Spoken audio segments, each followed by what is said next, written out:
Jimmy, the microphone's off. Jimmy, the microphone's off. Jimmy, turn your microphone on. Jimmy, look at the microphone. Look at the microphone. There we go. There it is.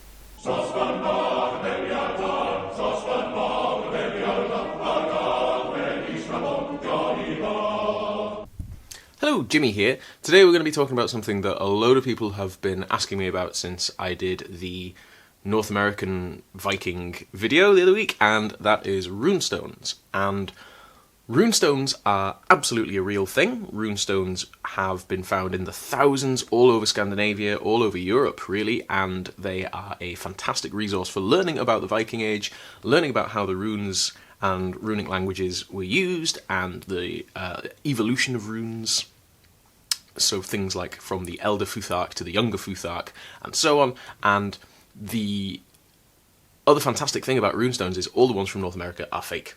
So yeah, a load of people have been asking me about like the North American runestones that we've got, and they're all garbage. But runestones themselves are fascinating because they come in lots of different forms, they come in lots of different shapes and sizes and contents, and most of them are either commemorative, basically like gravestones, or they're stories. They're like picture stones and story stones, and they have tales of Norse mythology, and they have tales of Christian religion, and that kind of stuff on them.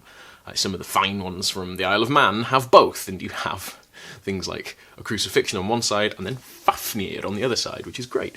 So these things were really cool and versatile ways of broadcasting, if you like. They were basically ways of broadcasting stories and events. In other cultures, they were used for things like land borders and declarations of land purchases, and that kind of thing. We've got a few from South Wales that are all about that. We've got pictures of battles on stones that the Picts left for us in Scotland. We have lots of carved stones from Ireland with religious scenes on them and that kind of thing. And most of the Norse ones are really interesting, and they're obviously romanticised because they have runes on them, and they're really useful for things like seeing the evolution of the runic alphabets, like the elder Futhark and the younger Futhark and that kind of thing.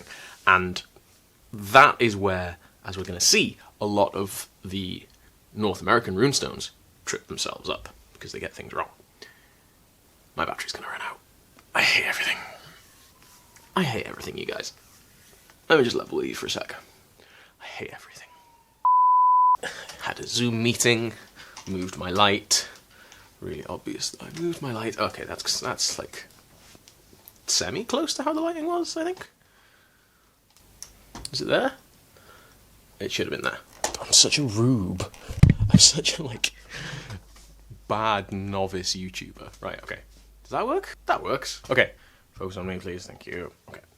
Anyway, as I was saying, that's where most of the North American runestones trip up, is in the Futhark, as we're going to see. So we're going to focus on some of the more famous runestones, and the ones that we're going to start with are the Spirit Pond runestones.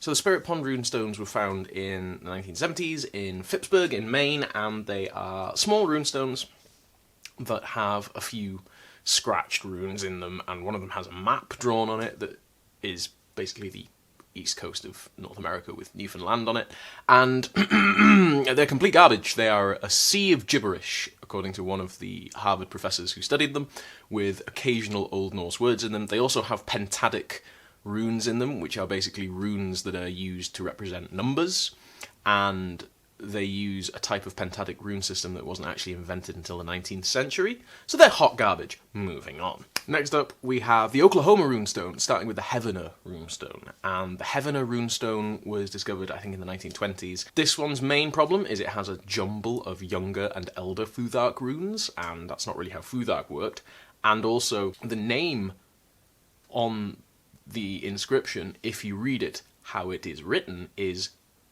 Gowadal, which doesn't really mean anything. If you read it wrong and make an interpretation of it, it says Gnomadal, which means the Valley of the Gnomes, which, I mean, it's just not right, is it? That. Funnily enough, the place where it was found, Heavener, is a town that had a very large Scandinavian immigrant population at the end of the 19th and in the early 20th century. Funny that. The layout doesn't suit 10th or 11th century Viking Age inscriptions, the decoration doesn't fit it, the fact that all of the words have the wrong endings, it just doesn't work. So it's a fake, and it's not a good fake. We have the Potto stone, and the Potto stone has, again, a mixture of Younger Futhark, Elder Futhark, and just gibberish on it, and says Gloeia, which doesn't mean anything. Doesn't mean anything. We've got the Shawnee stone, found in Shawnee in 1969, which has an inscription that reads either Muldock or Medock, depending on how you read it. The inscription was probably made in the late 1950s. It's weathered very slightly. It's nowhere near as weathered as the rest of the rock. It looks like it's been freshly carved. It was found in a river. It was thrown into a river in the late 1950s as a prank by someone who was bad at runes.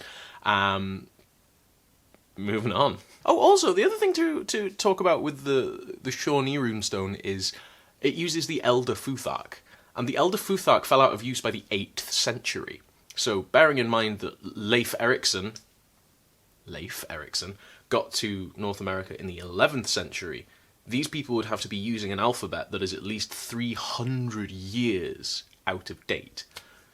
Which is bollocks, because they weren't. Next is going to be the Mustang runestone. The Mustang runestone is a genuinely impressive stone, like it's a massive, big-ass lump of red rock, and it has runes written on it. Here they are. Here it is. Here's a picture of it. And here's a picture of the runes. It was found in Arizona, about 30 miles away from Mexico, in the Mustang Mountains, hence the name, Mustang Runestone.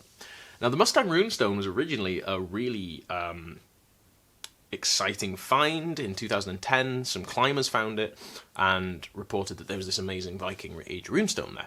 And so people went off to try and decipher the runes. Unfortunately, the person that went to translate the runes was the presenter of an American TV show called America Unearthed, called Scott Wolter, and Scott Wolter decided that it was definitely 12th century English runestone. According to his amazing research, this was Rough Hurech, the body of a man called Rough Hurech, who was buried there, who feasted and knew many pleasures, and fame and glory, dust beyond the earth. Absolute bollocks. It's complete nonsense. The runes actually correspond to a Baltic language called Sudovian, and they say, effectively, hello, I, Pashka, the Sudovian, write these runes. It's not a 12th century English runestone, in any way, shape or form. Sudovian is a language that was once spoken in parts of Lithuania, and I think part of Poland as well, and it's funny that somebody living nearby is called Pashka, who claimed that the inscription was made in 1993. Not by him, definitely not by him. He is a scholar of Sudovian and has a website that's a Sudovian dictionary that says, this is a dictionary, if any of the words offend you, please leave. Scholar. So that is the Mustang runestone. It's a big fake 90s runestone near Mexico with a Sudovian inscription in Futhark for some reason. Moving on. So the big famous runestone that we haven't looked at that we're going to look at is the Kensington Runestone. And before we dig into the Kensington Runestone, I'm going to take a second to say thank you to all of my patrons, because this has been a difficult couple of months, PhD-wise, and all of my patrons have been really cool and been keeping my spirits up on our Discord server and been very generously supporting the channel. So thank you very much to all of my patrons on Patreon. Thank you so much to all of the coffee guys who have been sending cups of coffee my way. Really, really do appreciate it. Thank you. You are all fabulous. Let's talk about a really silly runestone. So the last runestone we're going to look at is the Kensington Runestone. You might have heard of the Kensington Runestone. It's probably the one of the oldest of the North American runestones, found in the 1890s by a man called Olaf Åhman. And Olaf Åhman is an interesting character. He was a Swedish immigrant to the US and lived in Kensington, Minnesota. Kensington, Minnesota has had a very large Scandinavian population for hundreds of years. They've had lots of Swedish immigrants especially, and lots of Norwegian immigrants. And Mr. Åhman is one of those Swedish immigrants. He was a farmer, and he said that he'd found this 200-pound stone in his back garden. So it was basically discovered underneath a poplar tree, and immediately discounted as a fake by pretty much every expert in the field it was ever shown to. Except for one man, one hero, who was called Hjalmar Holland. And Hjalmar Holland was a journalist and historian specialising in bits of Minnesota and their Scandinavian heritage. And he was determined that he was going to prove that this was real. At the time, there was a huge amount of interest in Leif Erikson, in Vinland, in the history of the Nordic countries and the Scandinavian countries, and he really was part of this movement that was kind of spearheaded by scholars like Gustav Storm, fantastic name, and he, Hjalmar Holland, decided to take the runestone on a grand tour. He took it to Denmark. Every scholar he approached laughed it out of the room. He took it to Northwestern University in America. It was laughed out of the room. It appeared in the Smithsonian Institute for a time in the 1940s. Basically, everybody said it was a fake. And there are problems with this runestone related, surprise, surprise, to the runes. So the main issue with the runestone, and also with the Spirit Pond runestones, is that they contain runes that weren't actually invented until the 19th century by a man called Edward... I've forgotten his surname. Larsson. Edward Larsson was basically a Swedish man born to a farming family who started training as a tailor and then moved to Alexandria, Minnesota. And by the 1880s, he had developed lots of notes on runes, lots of notes on medieval Scandinavian languages. He studied Old Norse. And what he wanted to do was actually quite clever. He wanted to find a way to make modern Swedish writable in Futhark, in runes. So he came up with new runes and new punctuation for the runic alphabets that would allow you to write modern Swedish legibly in a runic alphabet instead of in the Latin alphabet, which is generally how you write Swedish. So he came up with all of these ideas, and he came up with things like pentadic runes, which are runes that you use to represent numbers. And there are lots of different kinds of runes that are used to represent numbers in various different languages. Obviously, Larsson's runes appear on the Kensington Runestone, which means that the runestone cannot have been carved before these runes were invented. Same with the Spirit Pond runestone. We also have the issue that it was supposedly entangled in the roots of a poplar tree since 1362, which is the date written on the stone, when the poplar tree was only 10 years old. It's a fake. It's a massive fake. It's just a prank gone wrong, let's face it. And Olaf Ullman had a copy of Larsson's work. He'd read Larsson's work. He knew Larsson. He had studied runes, but wasn't an expert, so he made some of these mistakes. It doesn't look like a runestone. It's laid out like a classical Greek stele. It looks much more like something that you would find on the Agora of Athens, rather than somewhere there was a band of Scandinavian men who were being chased by native people who were killing them in droves, according to the inscription. So what do you do when you're being massacred by angry indigenous peoples on a failed trading mission? Well, of course, you get the stonemason that you brought with you to take up his tools out of his bag that he brought with him and make a long, perfectly laid out runestone as you're hiding in the forests of Minnesota.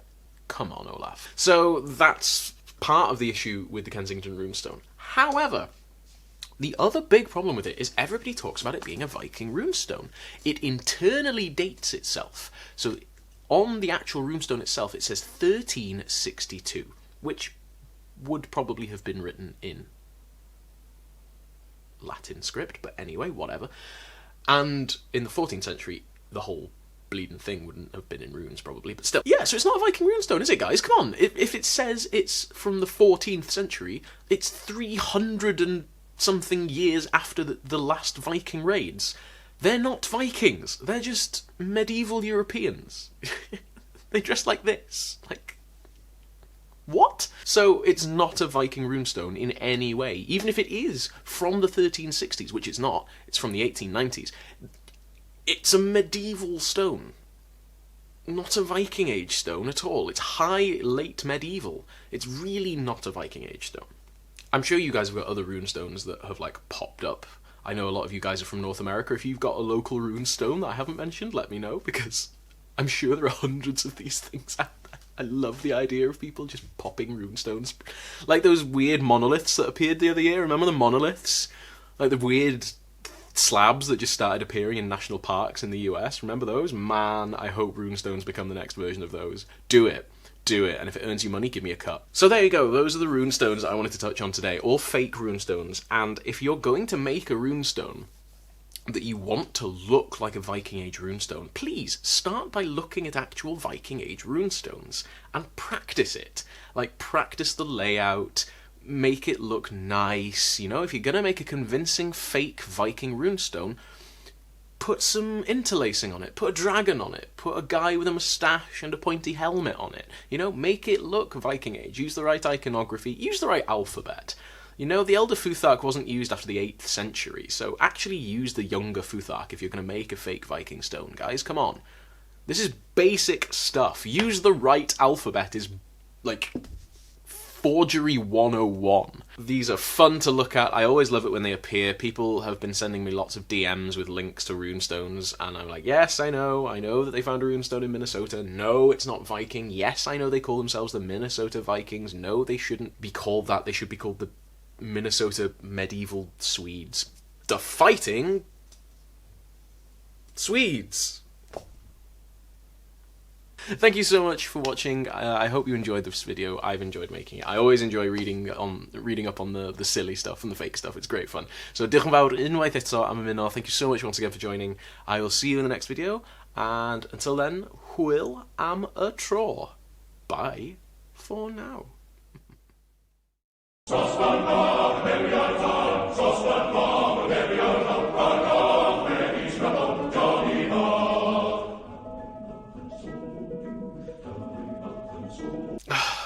Okay, I just had a meeting on Zoom and I had to use my light because that side of the room is where the Wi-Fi is, and it got really dark and nobody could see what I was doing.